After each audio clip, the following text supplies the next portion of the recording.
Hello students, आज हम discuss करेंगे cleaning, data cleaning. Data processing stage, research process में जो एक स्टेज है उसको हम डिस्कस कर रहे हैं। उसमें डिफरेंट सब स्टेजेस है। सो थर्ड सब स्टेज, अभी तक हमने एडिटिंग करा, कोडिंग करा।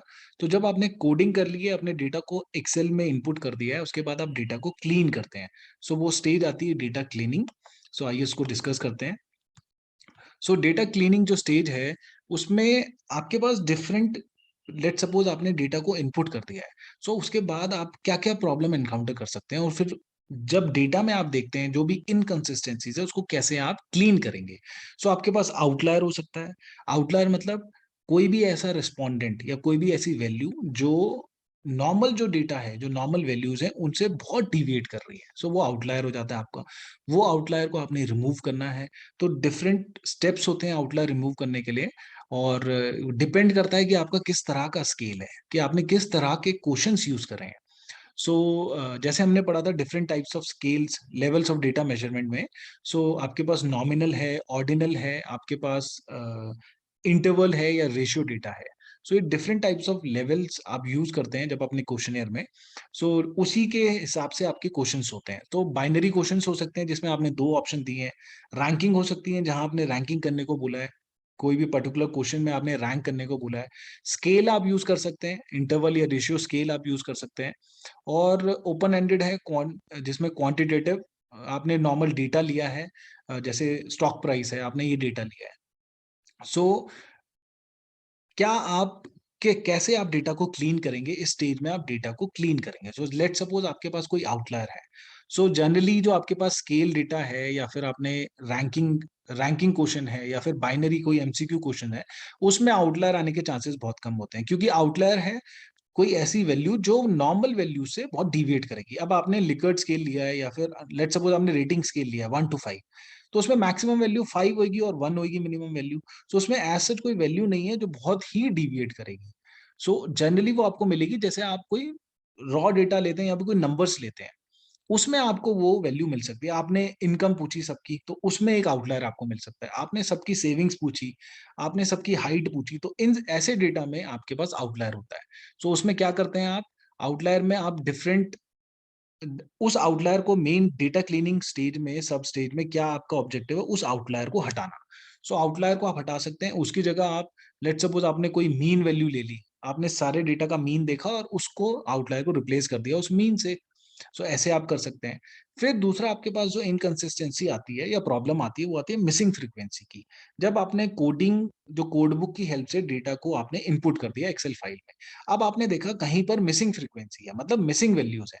सो अगर आपके पास लेट सपोज कोई बाइनरी क्वेश्चन है या फिर कोई एमसीक्यू है, तो जो डिफॉल्ट डिफॉल्ट प्रोफाइल या डिफॉल्ट जो वैल्यू होगी आप उसको पुट कर सकते हैं। आपके पास रैंकिंग है, आपने 1 to 5 रैंकिंग करी है। सो लास्ट रैंक जो है वो आप उस मिसिंग वैल्यू को दे सकते हैं। आपके पास कोई सेल है जिसमें कोई वैल्यू नहीं है, रेस्पोंडेंट उसको फिल करना भूल गया।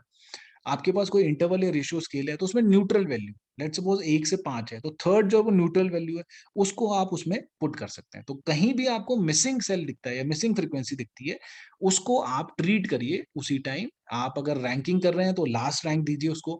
आपने कोई स्केल यूज करा है तो न्यूट्रल वैल्यू दीजिए। आप अगर नॉर्मल, आपने ओपन एंडेड क्वांटिटेटिव आपके पास है, आपने कोई ऐसा नंबर्स पूछे हैं, कोई डेटा ऐसे पूछा है, तो उसमें आप मीन से रिप्लेस करिए। जो भी सीरीज का मीन आता है उसको आप पुट करिए उस मिसिंग फ्रीक्वेंसी पे। आउटलायर पहला प्रॉब्लम थी। आउटलायर जनरली एमसीक्यू, रैंकिंग और स्केल में नहीं मिलेगा आपको।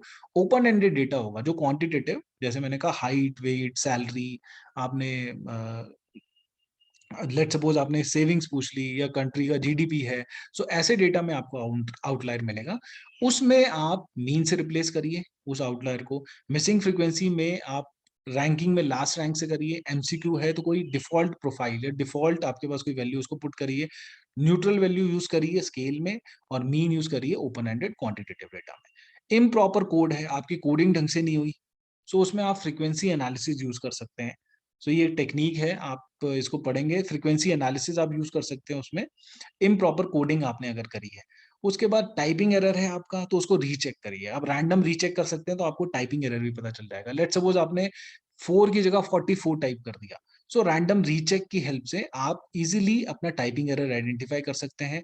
मेनली हमारे पास आउटलायर और मिसिंग फ्रीक्वेंसी हमें देखना होता है कि हमारा कोई इम्प्रॉपर कोड ना हो, एक तो टाइपिंग एरर नहीं होनी चाहिए, ये चेक करें। और मिसिंग फ्रीक्वेंसी हमने मेनली देखनी होती है, कोई मिसिंग वैल्यू नहीं होना चाहिए, हमारे पूरे सेल्स जो होने चाहिए उसमें कोई मिसिंग नहीं होना चाहिए। और आउटलायर अगर है हमारे पास क्वांटिटेटिव डेटा में, तो उसको रिप्लेस करें। सो ये कुछ ट्रीटमेंट्स थी हमारी मिसिंग वैल्यू की। जैसे मैंने डिस्कस करा, मिसिंग वैल्यू को आप अलग अलग मेजरमेंट जो आपने यूज करे हैं उसके हिसाब से आप मिसिंग वैल्यू को ट्रीट करते हैं। तो जैसे हमने कहा नॉमिनल है आपके पास, तो डिफॉल्ट वैल्यू कोई भी लीजिए। ऑर्डिनल में भी आप डिफॉल्ट वैल्यू जी, रैंकिंग आप यूज करें लास्ट वैल्यू। इंटरवल रेशियो है तो आप मीन यूज कर सकते हैं या फिर इम्प्यूट करिए। उसके बाद रेशियो डेटा है, टाइम सीरीज डेटा, जैसे हमने कहा स्टॉक प्राइस आपने ले लिया किसी भी कंपनी का, तो आप क्या कर सकते हैं, इम्प्यूट करिए उसको। इम्प्यूट मतलब इंट्रापोलेशन, आप उसको क्या करिए, आप जनरली मीन यूज कर लेते हैं, सो मीन से आप उसको रिप्लेस करिए। सो ये थर्ड सब स्टेज थी जिसमें आप मिसिंग वैल्यू जो भी आपके डेटा क्लीनिंग स्टेज है, उसमें जो भी आपके पास मिसिंग वैल्यू हो सकती है, आउटलायर हो सकती है, उसको वहां पर आप ट्रीट करेंगे। और डिफरेंट तरीके हैं, जो लेवल आपने यूज करा है मेजरमेंट के लिए, उस लेवल के हिसाब से आप उस मिसिंग या आउटलायर को ट्रीट करिए।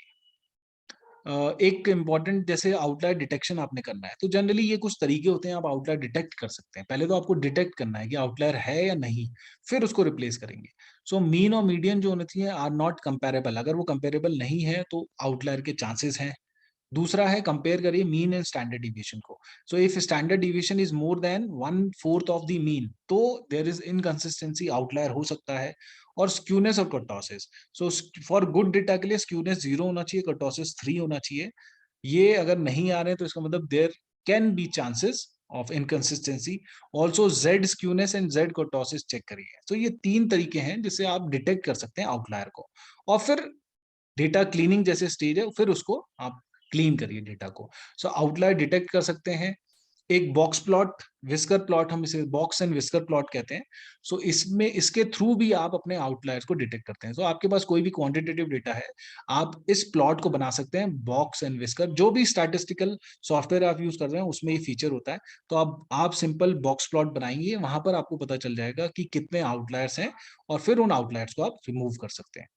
सो ये कुछ तरीके थे आउटलायर डिटेक्शन के। आउटलायर को डिटेक्ट करिए और फिर उसको आप चेंज कर सकते हैं। तो that is all for today. Thank you so much.